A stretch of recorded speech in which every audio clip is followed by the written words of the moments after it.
Hey,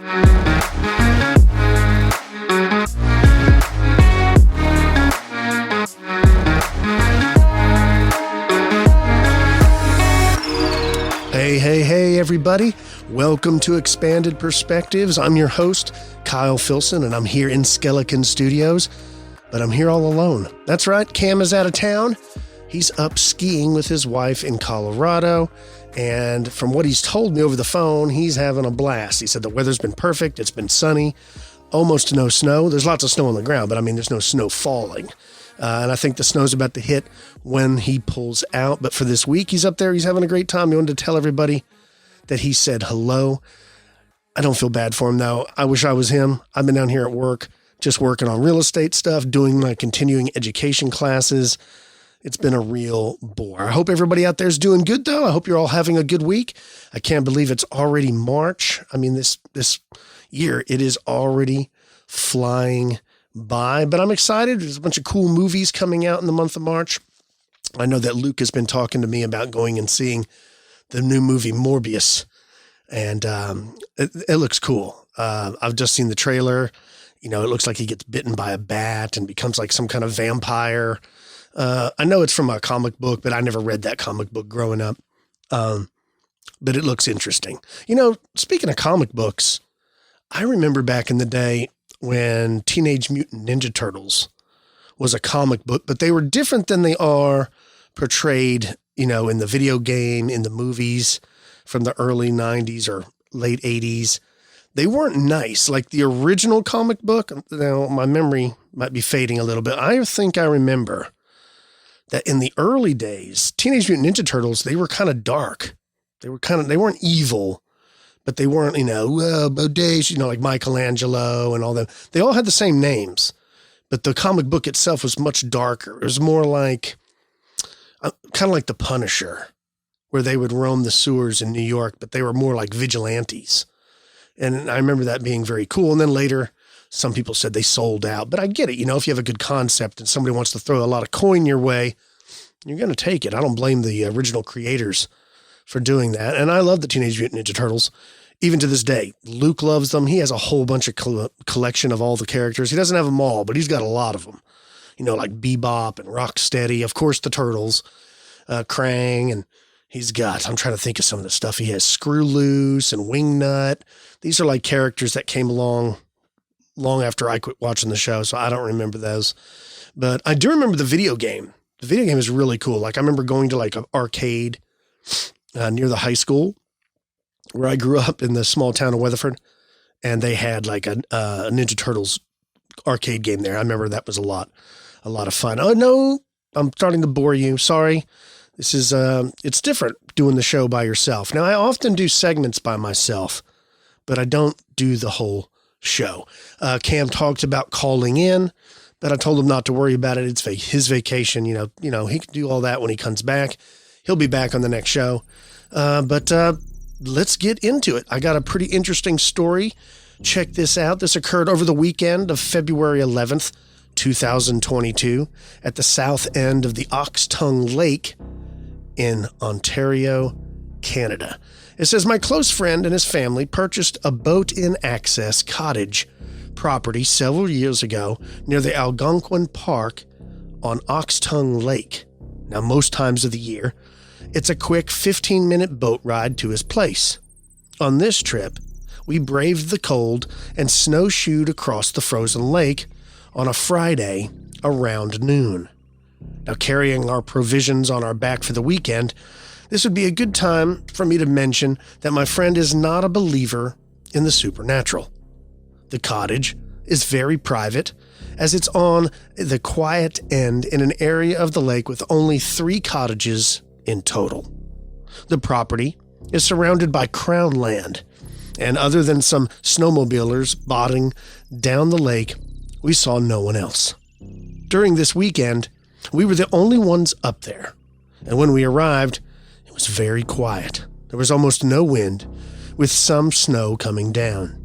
The temperature was hovering near 0 degrees Celsius, so we were able to heat at the cottage with the wood stove and electrical heaters. Later that afternoon, we went outside to cut up some firewood. It was at that point that we first heard what I could only describe as a wood knock that seemed to emanate from within a couple 100 meters of our cottage. At that moment, it barely had registered with me, and I didn't think much of it. Nothing else happened that day, and we went to sleep around 11 p.m. That night, the temperature plummeted to negative 16 degrees Celsius. Saturday morning, we got up, and after a round of coffee and egg sandwiches, we went out to do some snowshoeing on the lake. At this time, it was about negative 18 degrees Celsius when we left to go snowshoeing. Before we were able to get more than 50 meters, we heard another wood knock from the same general direction that the first one came from. It was this time that I mentioned that this was the second wood knock I've heard since we got up to this place. After coming back from our snowshoeing, we decided to walk up into the forest behind the cottage, along the hiking trail that my friend and his family had made. There, over a foot of snow was on the trail, and we slowly made our way around a 1 kilometer loop back to the cottage. I was quietly scouring the fresh snow the whole time, looking for footprints. There was nothing other than the prints from squirrels or other tiny varmints. No deer, no wolf, no coyotes, or any other tracks were visible. Fast forward to after sundown that Saturday evening. We had stepped outside again to get some more firewood, and as we were about to head back inside, another wood knock. This time, something changed inside of me. I started trembling. I started shivering, quite violently, and I rushed back inside to stand in front of the heater. I need to mention that I was not cold in any way, even though the temperature was dropping even further. It felt more visceral than physical. Within a few minutes, the shaking had stopped, and I started feeling like myself again. At that point, my friend was a bit concerned with my physical reaction, so we sat down in the living area to watch a movie on my laptop. A few minutes later, there was a loud bang on the cottage, which we felt through the floorboards. It sounded as if it came from the front of the cottage, which overlooks the lake, and has a deck extending from the floorboards. That deck flooring is about 8 or 9 feet off of the ground as it slopes towards the lake. It sounded like someone knocked really loud against that wood deck, and the sound and the vibration traveled through the floorboards of the cottage. I glanced at my friend, who had a very strange look on his face and was looking at me. I mentioned, "That was strange," but after a while we both kind of forgot about it and moved on. Around 9 p.m., we went out to get a bit more firewood. It was cold. Saturday night, the temperature plummeted to negative 32 degrees Celsius. We were standing in front of the cottage after bringing in a few loads of wood. Suddenly, in the pitch blackness, there was a strange sound from the far side of the cottage that sounded like loud rustling and movement. Both my friend and I, we made a beeline back indoors. As soon as I walked in, I ended up having another bout of shivering. So, again, I stood in front of the big electric heater until my body relaxed again. We watched a bit more of the movie, then retired.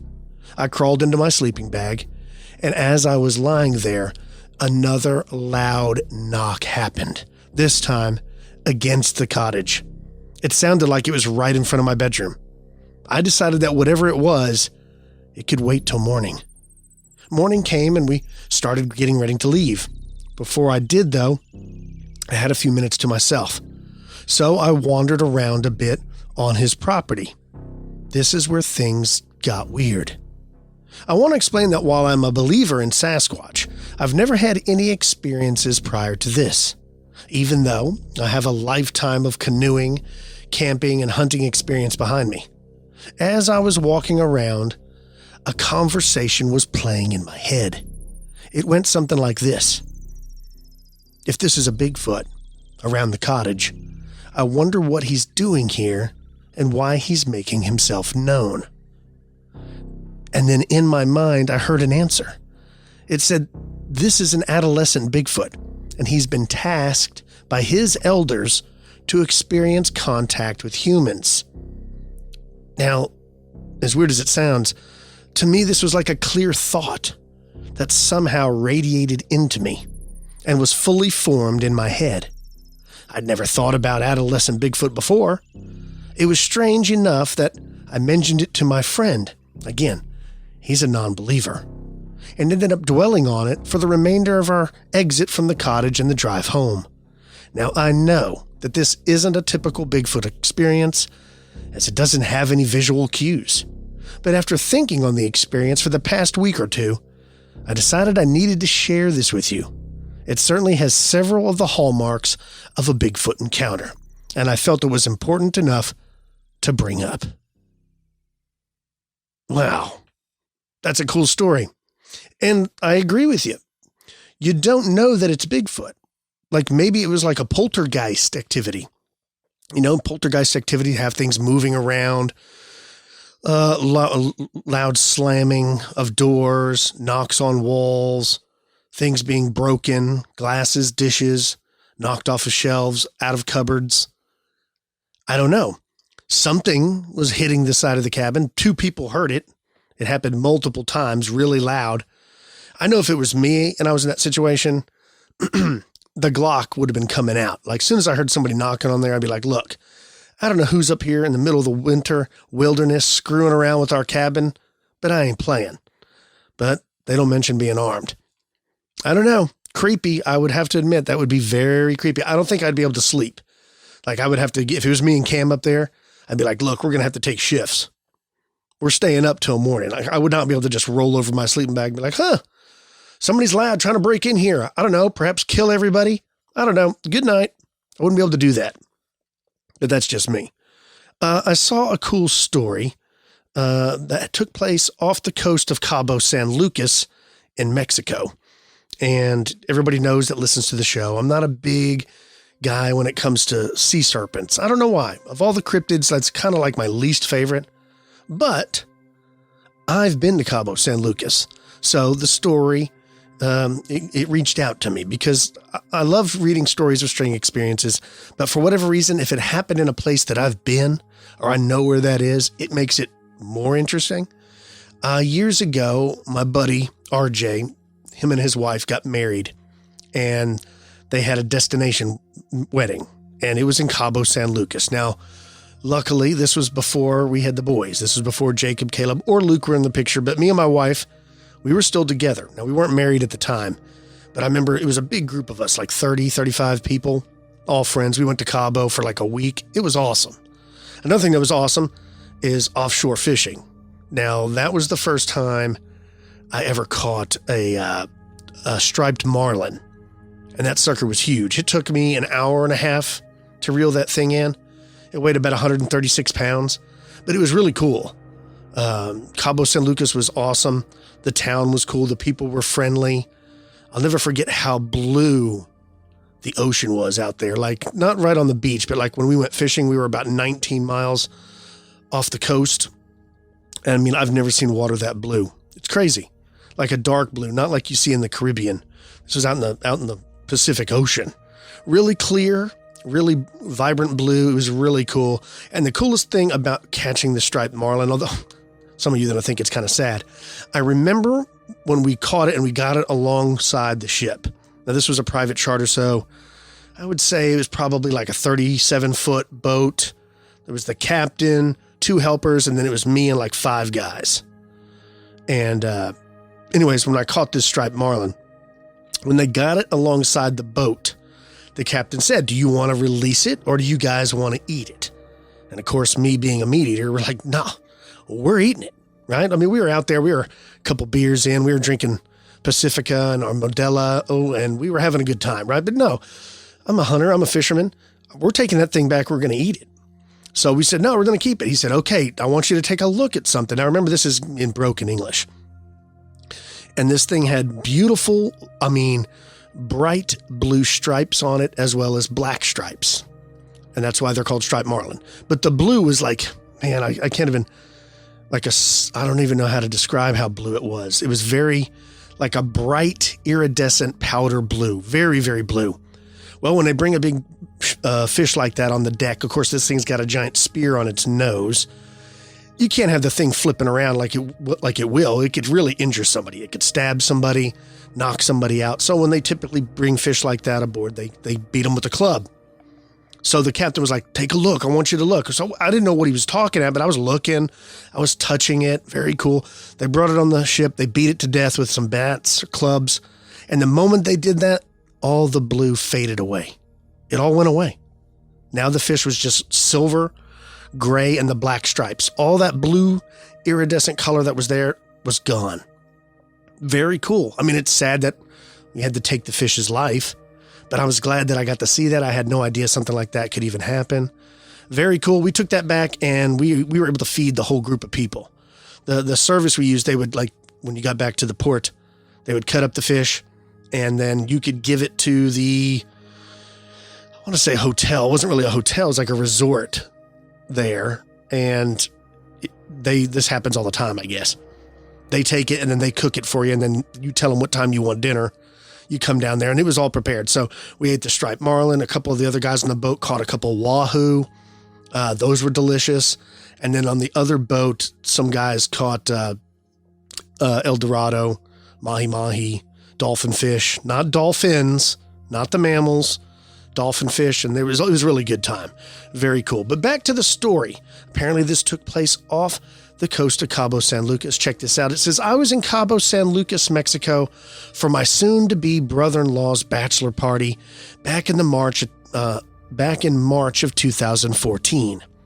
Let's see, when I was there, it was probably 2004. So probably like 10 years before that.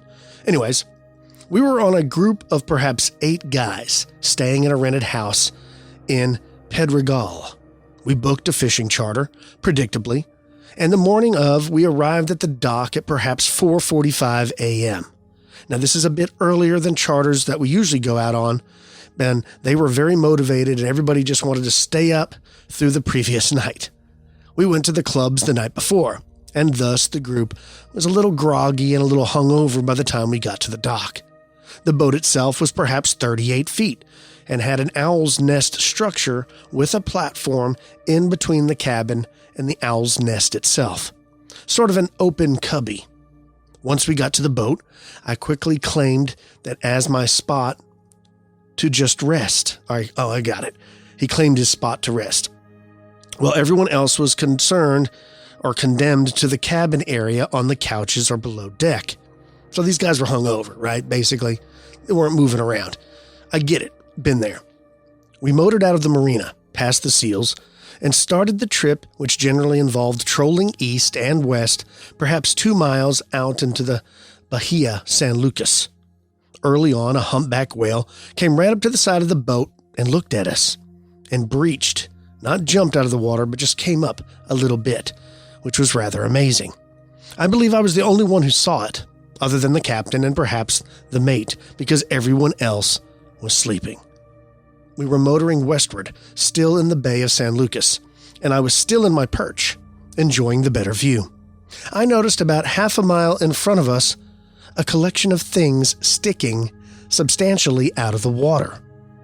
There are many pelicans in the area, and at first I thought that that's what I was looking at, a collection of 5 or 6 of them, all with their heads down into the water and their wings sticking back and up from out of the water. As I continued to watch, however, it became apparent that these were not pelicans. Rather, they were a series of sets of paired fins that were extended out of the water. Picture the top half of a fish's tail fin in a pair separated by about 4 feet of water, the pair being in a series of 5 or 6, and each sticking up out of the water about 5 feet. They were not humps or coils, and there were no porpoising movement. At first, they did not appear to be arranged, but evenly, though for just a moment, straightened their orientation so as to be in more of a row, at which point the fins folded almost in sequence and disappeared from view. The entire sighting lasted only around 10 seconds. The color, was greenish, though they were obviously wet and the water reflected the sunlight, making it difficult to see what the exact color was. I asked the captain, who was the only other person facing that direction, as everyone else was fishing behind the boat. I asked him if he knew what it was, and he just responded with a blank, wide-eyed head shake. No. My phone was in the bag beneath the deck. I doubt any picture I might have taken would have been very good at that distance and under those light conditions. And the basic phone camera wasn't very good. And at that time, I didn't even think to take a picture. I was too busy looking. Positive identification in the traditional sense was not possible. However, it most certainly was not a whale. It was not a dolphin, a seal, a fish, a bird, a shark, or a ray. Cabo has an abundance of wildlife and whales, dolphins, birds, large seals, sea turtles, and large rays. These things are all common and rather unmistakable at almost any distance. A gray whale may be confused with a humpback whale, or a dolphin might be confused with a porpoise, and a pelican with a frigate bird, a seal with a sea lion, etc. But there was no confusing this thing with standard wildlife. While the sighting was brief and inconclusive, I consider myself very fortunate, and I presume such sightings are in fact much more common than understood, as one almost has to know what to look for and at least be able to almost instantly disclaim or discount a lot of the accepted zoological explanations. That can't be a whale because of ABC, or that can't be a seal because of XYZ, etc. Perhaps creatures like these are seen very often, but the witnesses just don't know or appreciate what they're looking at. And absent of something dramatic happening, the event comes and goes without any report. I've been back to Cabo and other parts of Mexico several times, always fishing at least once, and despite keeping my eyes out, I have not yet seen anything similar since AE. Wow, that's a cool story. He saw like a sea serpent, a dragon or something underwater. I don't know, a dinosaur, a plesiosaur, a molosaurus, who knows? Very cool. I have to agree that I think this is a real sighting. Everything in his story makes sense. I've been there. Everything he talks about, like arriving at 4:45 a.m. to go fishing, that's almost exactly what I experienced when I went there. The boat size is about the same. Although we didn't fish in the bay, we fished in the open ocean.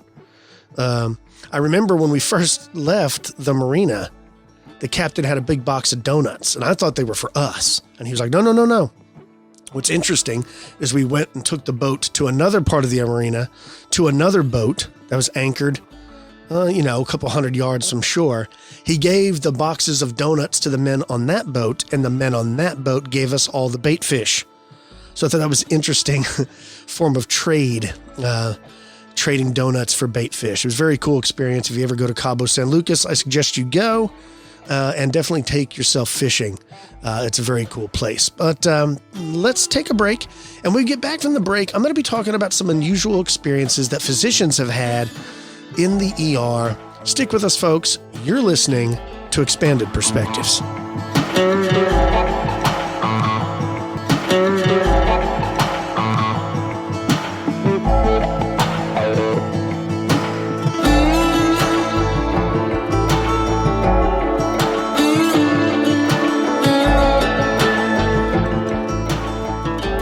And we're back with Expanded Perspectives. Hope everybody's out there having a good week so far. I know I am. It's actually kind of been quiet around Skelekin Studios this week. This is a topic I've been wanting to discuss for quite a while. I received a book on it over a year ago, and it just kind of got put on the bookshelf. See, we got lots of bookshelves here at the studio, and we are partners with a lot of publishers, like Intertradition Books, Anomalist Books, things like that, and several others. And they constantly send us these books to read. And then, of course, we use elite money to constantly purchase books for the show. And then we use those books for research and developing topics for the show. Anyways, this one was one that we bought over a year ago. I want to say like 2 years ago. And I thought it was pretty interesting. Got put back on the shelf and just kind of forgot about it. Now sometimes when I'm prepping for a show, I'll go, of course, to the Expanded Perspectives library and look over what we got and that'll inspire me for next week's show. And I saw this book and I was like, oh yeah. So the book I'm referring to is called Physicians Untold Stories. It's by a guy named Scott J. Kolbaba, and he's a doctor. And in it, there's a collection of lots of different stories from lots of different physicians. And there's some really cool stories in there. So I'm going to be sharing a couple of those. Check this one out. This first one comes from a doctor named Robin Mraz. And it says, Cleveland Manning was a kind and hardworking man who lived with his wife in a modest home in the Chicago suburbs. His children were grown and out of the house, and he was now a well-loved grandfather. The minor surgery performed 2 days before on his left arm was to make a connection between two blood vessels. It is usually a routine procedure, but in Cleveland's case, a suture came loose, and his artery started spurting blood so rapidly that he was unconscious from the loss of blood within minutes. When his wife found him, unresponsive and lying on the living room floor, she ran to call 911. The paramedics arrived on the scene within a few minutes and radioed his condition to our emergency department, and I was the doctor on duty that day. And when I overheard the message, I hoped they could get him to us before he died. I also hoped I could stabilize the patients who were already here before everything was put on hold to take care of our newest arrival. You see, things in the emergency department are not always fair. The first to arrive may be the last to be seen. It's all depending upon the urgency of the problem. And Cleveland's arrival would certainly trump every other patient waiting for our attention that night. He would need multiple units of blood, which we normally cross-match for each individual. But in absolute emergencies, we use the universal donor, which is O negative. This was one of those occasions. I called to our charge nurse, Cindy Conti, to send someone to the blood bank to pick up 2 units of O negative and make sure that there were at least 2 more available. Then I hurried back to my last 2 patients to do as much as I could in the 8 minutes now remaining. I didn't accomplish much before Cleveland made his spectacular entrance through the double doors of the ambulance bay. I will never forget the scene. He was lying flat on his back on a gurney, with a paramedic straddling his body, actively doing CPR while calling out the cadence for the chest compressions. Another paramedic was holding Cleveland's wrist and attempting to keep the bleeding to a minimum, although not as successfully as I would have expected, since Cleveland was lying in a pool of blood. His face looked like a ghost. He had no pulse, no blood pressure, and was completely unresponsive. He was essentially dead. I remember a similar situation in training when we were able to bring a patient back with multiple transfusions. But Cleveland had been gone for at least 20 minutes. Looking at him, I was not very optimistic, but there was a nagging voice in my head telling me to try. It just kept repeating, "Let's go for it. Let's go for it." So that's what I told my emergency department team. I said, let's go for it. One nurse took over the CPR compressions. Another applied pressure to his arm wound, and the IV team started a second IV. I opened the transport box and took out the 2 units of O negative blood. It comes in plastic bags, which we connected to Cleveland's IV tubing and squeezed as hard as we could to force the blood into his body as fast as possible. Dr. Franklin, our vascular surgeon on call, was also waiting in the emergency department. He quickly inspected the wound and decided surgery would be the only way to repair the torn blood vessels. But he doubted Cleveland would survive to go on to the operating room. After applying another pressure dressing, which temporarily stopped the bleeding, he left for rounds. Cleveland was still unresponsive and without a pulse or blood pressure. After the first 2 units were squeezed in, we hung on another 2. I then reached for his carotid artery to see if I could feel anything. A pulse. I felt a pulse, although it was very weak. It took another 2 hours before we felt like we were out of the woods. He received more units of blood than I can recall, liters of saline solution, and multiple medications to control his heart rhythm and blood pressure. Finally, there was a flicker of his eyelids, and Cleveland opened his eyes. He was dazed and could not talk at first, but over time, I could see his strength coming back. I was thrilled when he finally spoke. He said, "You guys really have beautiful music here." Those were his first words. "I want to hear them again. Can you get me back to that room where they played the music? It was so peaceful." I smiled and I said, "Mr. Manning, we don't play music in the emergency department." Cleveland went on to describe a beautiful white room with quiet music from instruments that were unfamiliar to him. He sat up to look for the room and was upset when he could not move him back to that room. My nurse, Cindy, and I had gotten goosebumps when we both realized what had just happened.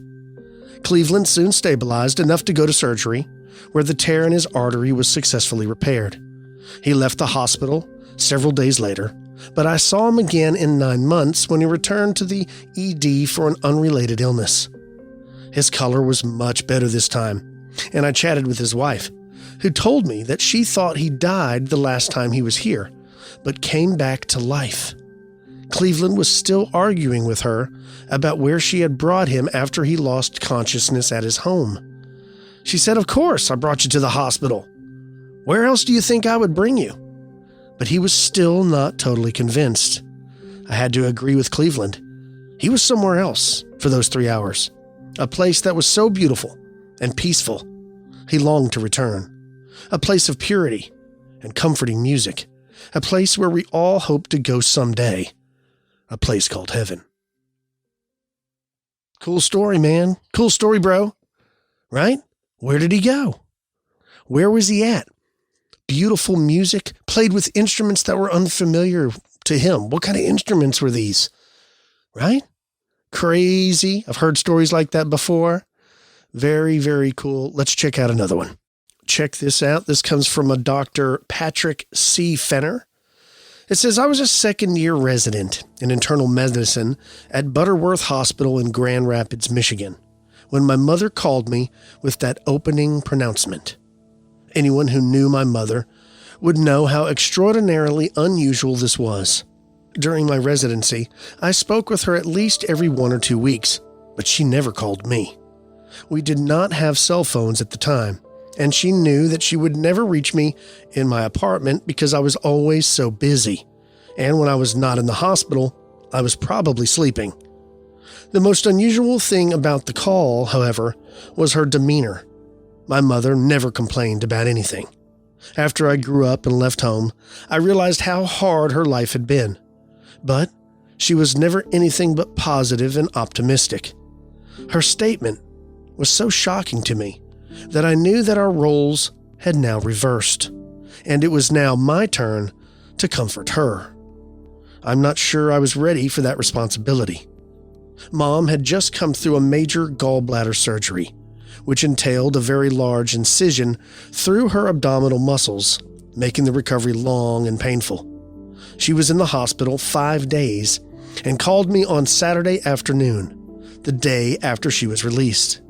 I felt guilty when she called because I had intended to send her some flowers, but had somehow never gotten around to it.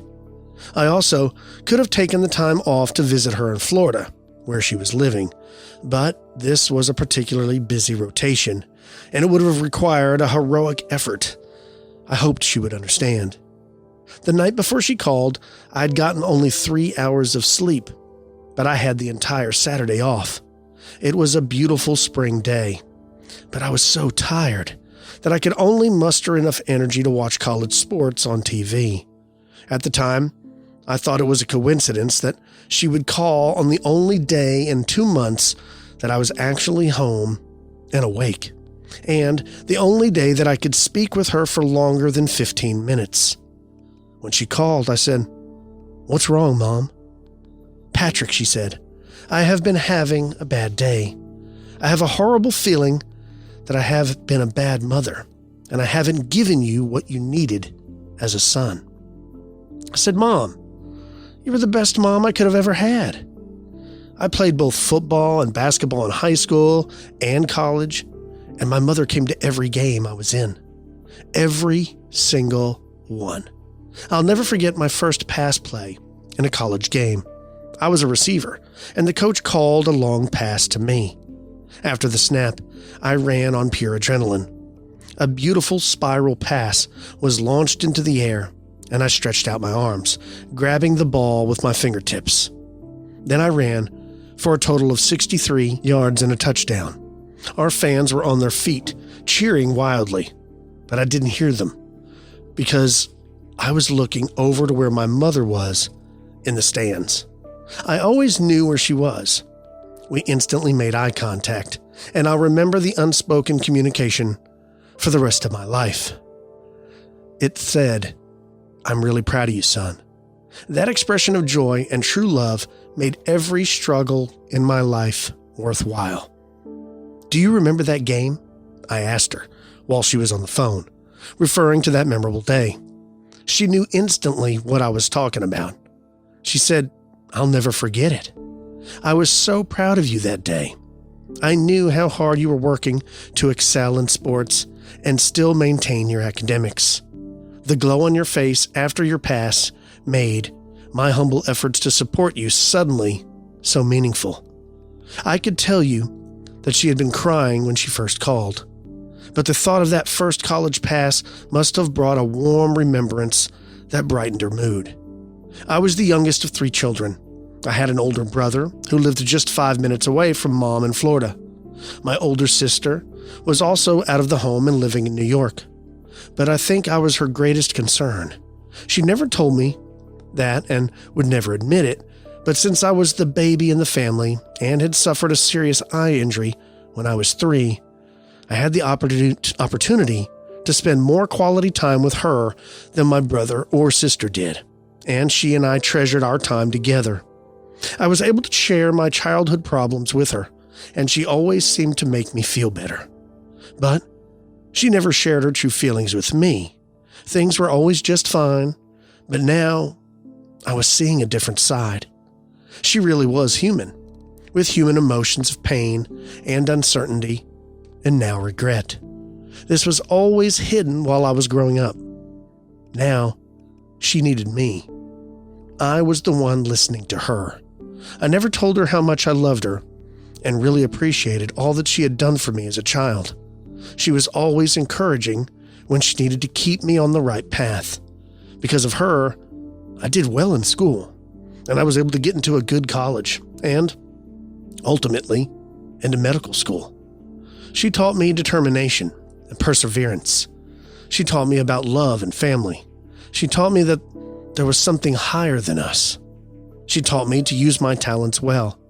She was my example and my hero, and I knew that this was the right time to tell her. As I did, the emotions built up in my chest, and a tear ran down my cheek. "You were the greatest mom anyone could ever have," I told her again.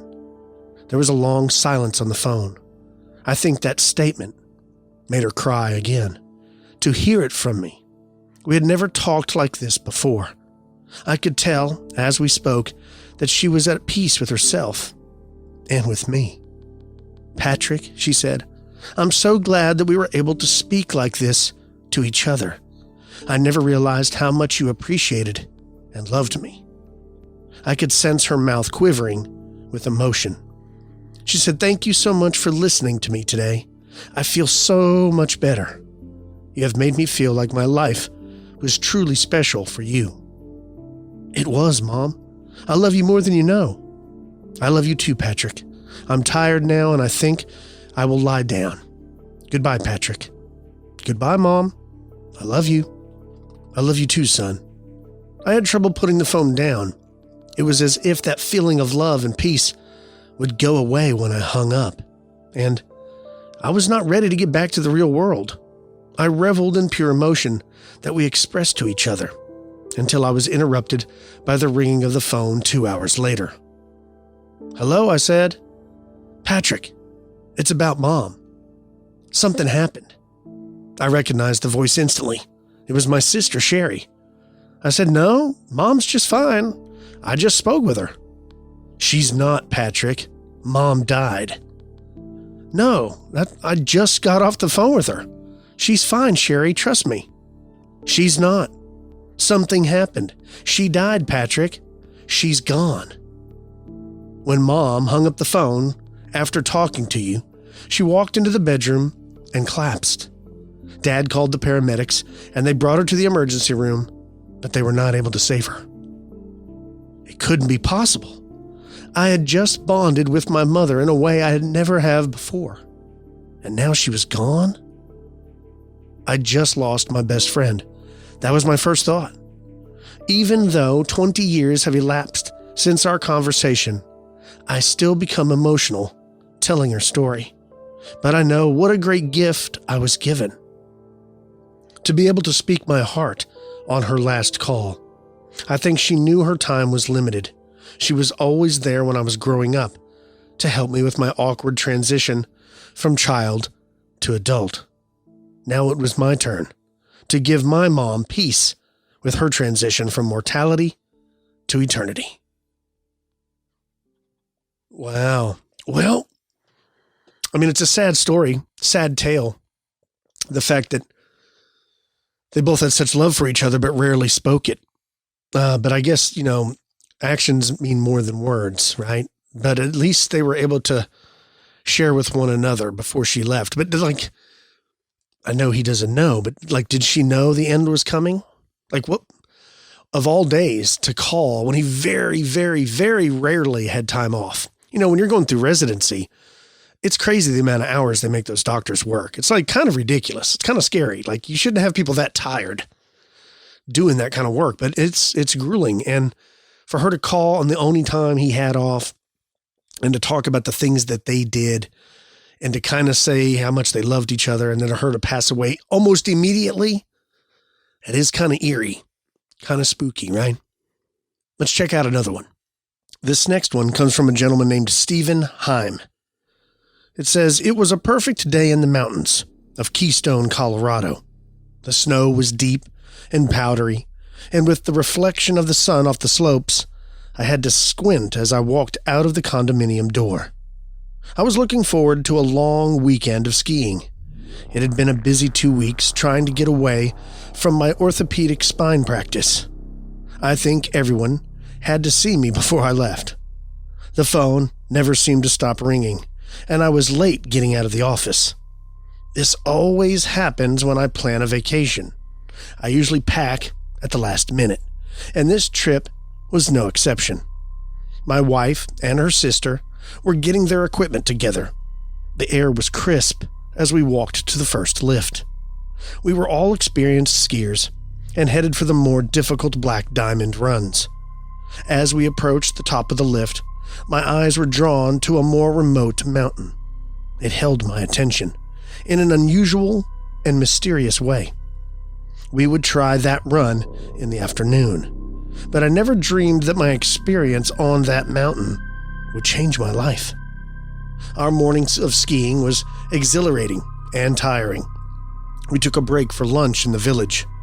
Then, we were ready for the new mountain and a new challenge. Every run was a Black Diamond, and from the rugged and steep rock formations, I could see why. As we approached the lift, the sky clouded over, and the snow began to fall. It was gentle at first, and then became heavier. As we reached the top of the lift, the wind was howling, and the temperature dropped. We were now in a full-blown blizzard on an unfamiliar mountain with only one way down. I took out the map and held it tightly so it wouldn't be blown out of my hands. The visibility was only 30 feet, so I studied the run carefully to make sure we wouldn't become lost. Finally, I yelled, "Let's go!" The first part of the run was steep, and I had all I could do to keep an eye on where I was going, and I still tried to stay with the women. Suddenly, An island of trees appeared in front of us, and we had to either go left or right. I chose the right fork, but as soon as I did, I realized I was on the path less taken. My wife and her sister, and most of the other skiers, went to the left. I could tell from the direction I was going that within a few seconds we would be widely separated in an evolving mountain blizzard. I could do only one thing. I turned my skis and headed into the forest to rejoin my party. The snow in the wooded area was not packed down, so I knew that I needed to keep up my momentum. If I had stopped, I would not be able to restart in such deep powder. The wind whistled down the run, but there was an eerie silence in the woods. I had a foreboding feeling in my chest, like I was being summoned to participate in a struggle of life and death. I stopped. As I sank down, chest deep in the snow, I looked around and could see nothing but trees. I took off my skis and paused for a moment to try to understand what I was doing. My brain told me that I should hurry to get back to the main path, but some indescribable urge directed me to climb back up the mountain. This was not the direction that would lead me back. I knew that. The mountain was steep, and climbing was difficult in the chest-deep snow. But the air had become so unusually calm that I could hear the crunch of my boots and the sound of my heavy breathing. After 20 agonizing yards, I came to a large pine tree. I looked down and realized why I was there. Lying deep in the tree well was the mangled shape of a body, completely covered with snow. If I were not standing immediately next to the tree, it would have been totally invisible. I brushed the snow off a lifeless gray face. He looked dead, but I instinctively reached down to feel for the carotid artery pulse. His skin was cold from hypothermia. A chill came over my body, not from the cold, but from the realization that this was a déjà vu experience. This was exactly what had happened to me 2 years before. But that time, the victim was not a total stranger, but my father. We were cross-country skiing in the Upper Peninsula of Michigan. An expert skier, my father joined me on trails that were being used for training by the U.S. and German Olympic teams. We had been out only a short time when a sudden storm blew in off of Lake Superior. The snow came down so hard that visibility was minimal, and the temperature to 15 degrees below zero, with a wind chill considerably below that. The German skiers told us that an emergency weather alert had sounded, and they were called off of the course. My father decided to rest on one of the higher trails, while my mother and I were farther down. When we heard the alert, I hurried back to meet him. He was lying in the snow when I arrived, a shin in color and grip in his chest. Knowing immediately that he was having a heart attack, I got out my cell phone and was fortunately able to call the paramedics to the lodge. My father was panting heavy. He looked terrible. Within minutes, a snowmobile arrived, and they administered nitroglycerin under his tongue, relieving his chest pain by opening the arteries in his heart. My father perked up, and some of his color returned, but I knew I had to get him to help immediately. It would take about 45 minutes to get from that location to the nearest emergency room, since the ambulance needed to drive around the entire mountain. A clinic was just over a mile from where we were, and I could run there in 15 minutes. The paramedics were evidently only authorized to take us back to the lodge and were waiting ambulance and not to the clinic. My heart started to pound. I knew what I had to do. I picked my father up in my arms, moved him to my back, and ran.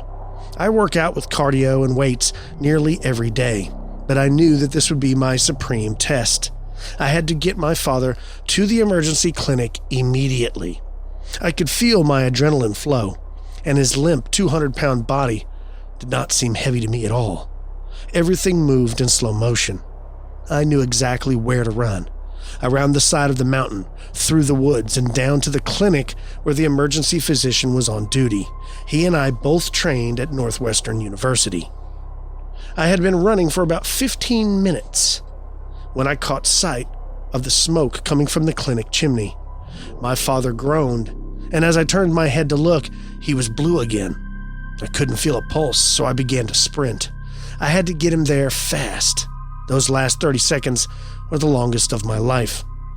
I burst through the door of the clinic and into the treatment room, put my father down on the exam table, stripped off his jacket, and immediately started CPR. My doctor colleague recognized exactly what was happening and grabbed the defibrillator paddles. "Clear," he said as he administered the first shock to his chest. My father's rhythm was ventricular fibrillation, a fatal rhythm from an acute heart attack. He remained unconscious as we continued to do CPR. My friend, Dr. Roberts, was a well-trained emergency physician, and he knew all the right IV drugs to administer, along with a periodic shock to help convert the heart to a regular rhythm. We traded off doing CPR. I was drenched in sweat. We worked for another hour, and despite doing everything right, his rhythm degenerated into a flat line. Dr. Roberts looked at me. There were tears in my eyes. We both knew the outcome. He was gone. Nothing we could do would bring him back. I had done everything right. We were both experts in trauma medicine, and we called the code. And I sat down and sobbed. There was nothing more we could do. Why did this have to happen to me?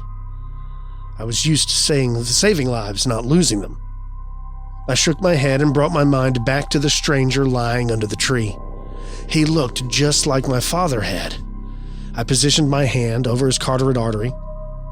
Although it was very weak, there was a pulse. Was this God's way of giving me a second chance? That's all I could think. Like 2 years before, everything started to move in slow motion. From my experience as a trauma surgeon and working as a physician with the Navy, I knew exactly what to do. I stripped off my outer clothes and after brushing the snow off, covered his body with my warm clothing. I moved him into a position where his head was down and feet up, called reverse Trendelenburg, to allow as much blood to get to his brain as possible. His lower leg was at a 90-degree angle, so I quickly pulled off a lower pine branch, stripped the twigs, and splinted his leg in a straight position. I was doing everything at once, all the time yelling at the top of my lungs, "Help! Help! Someone help!" Was I too far into the woods for anyone to hear me? I checked his pulse again. It was still weak and thready, but he was alive. Should I pick him up and run? The snow was too deep and the mountain too treacherous. I yelled again, "Help! Help! Help!" Even though the air was getting colder and colder, I felt comfortable without my jacket on. Over and over in my mind, I kept wondering what I would do if no one heard my desperate plea. Suddenly, a snow-covered head peered out from behind the tree. "Can I help you?" he asked. "Yes. Get to an emergency phone along the ski run and call the snow patrol. He's almost dead. Hurry!" My unknown friend rushed off, making his way through deep snow back to the run, and then down the slope to the nearest emergency phone. I stood like a sentinel near the pine tree, watching both for the lights of the ski patrol and to make sure my victim was still breathing. Would I be able to save him? My mind continued to flash back to my father. My emotion was so strong that tears began welling up in my eyes. I knew that this was my second chance, and that someone above had directed me here, not only to save this man's life, but also my own. Then I heard the faint sound of a snowmobile and saw the lights. They seemed to know where to go, and were next to me in no time. I helped them lift my victim onto the stretcher, and they sped off into the waiting ambulance at the lodge. I put my vest and jacket back on, and suddenly I realized just how cold I really was. I shivered uncontrollably. It must have been 40 below, with the wind chill. I hiked out of the woods as quickly as I could, and I found the trail. To my surprise, my wife and her sister were huddled together waiting for me. It was too cold to tell them the whole story, so we quickly skied down to the lodge. For my efforts, the ski patrol left a certificate, good for a free cup of hot chocolate. I smiled, and by this time I was trembling from my post-adrenaline rush. That night, We celebrated with a large steak dinner and a bottle of wine. The next day, I went to the ski patrol station and inquired about my stranger. They said he was taken to a local hospital where he not only survived, but was up and talking that morning. He had suffered from hypothermia and a broken leg, but the orthopedist on the case was impressed with my splinting. The only other information they provided was that he was a plumbing contractor from Colorado. There was no question in my mind that I had been directed to a stranger who suffered a concussion after striking a tree. And if I had not come right up to that tree, no one would have ever found him until the snow melted in the spring. But the greatest lesson I learned that day was my own. I had been carrying the burden of my father's death for 2 years, feeling that if I had not done more, he would have survived. I could now accept the fact that there is a higher power that determines life and death, and that his time had come. Having the chance to save a stranger in trouble was God's way of giving me a second chance, and I passed. I think my dad may have been in on the plan. Thanks, Dad. Wow. Very interesting story, right? I mean, what are the chances? What are the chances of that exact thing happening? Like all the things that had to happen in exact order for him to find that person and save them. He's exactly right. I mean, I've been skiing and snowboarding my entire life, and I have been in a few blizzards. One time, I was stuck in one in British Columbia, and it's weird because you can hear people, but you can't see them. So like my brother and his friend and me were up, and I mean, they were only 25 feet from me. I could hear them clear as day, but I couldn't see them. And I have fallen in deep powder. And once you stop, you can't get going again. You can't even push off of the ground to stand up because your arms, they just sink in the snow. So that would be very scary to break a leg or something and be stuck out there. Very, very cool. I like these stories. I got more of them. I might do in another episode or perhaps an elite episode. I'll put links to the book in the show notes. It's Physicians Untold Stories by Scott Kolbaba. Very interesting. Let's take a break, folks. You're listening to Expanded Perspectives.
And we're back with Expanded Perspectives.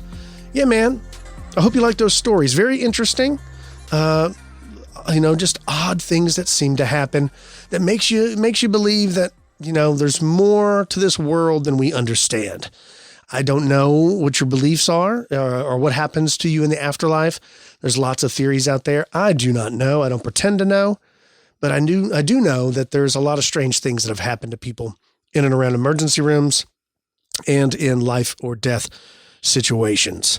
And these stories, sometimes they go by there's different types, like the third man factor. I talk about that a lot. I know I've covered that multiple times on the show, more so than Cam, because I just find those stories interesting because I don't know if I believe in coincidences. Sometimes I think things happen for a reason, or perhaps someone is watching. I don't know. I know that sounds weird. Not trying to get into that. Thank you so much for joining me on this Kyle-only edition of Expanded Perspectives. I hope I do not have to do it again, but if I do, it's not that bad. I like having all y'all with me, and I can feel your presence out there, if that makes any sense. If you have any stories you'd like to share with me and Cam, please email the show. Don't ask if we want you to send the stories. I'm telling you, we want you to send the stories. Be as thorough as you can. Talk about the day, the time of day it was, or night, the temperature. Was it a full moon? Was it raining? Was it foggy? Give us the details, folks. It's easier to trim off the fat than to not show up with any at all. So email your story, expandedperspectives@yahoo.com. If you'd rather tell your story than write it out, I get it. Call the hotline. You can tell your story. 888-393-2783. That's 888-393-BRUD, B-R-U-D, and leave the voicemail. You've heard me play them before on the show. Don't forget about our sponsors, Felix Gray. Check them out now. Go to felixgrayglasses.com/expanded. That's FELIXGRAY glasses.com, EXPANDED. Free shipping, free returns, free exchanges. That's about all the time I have for this episode. Till next time, folks, be careful. I'm Kyle. Peace.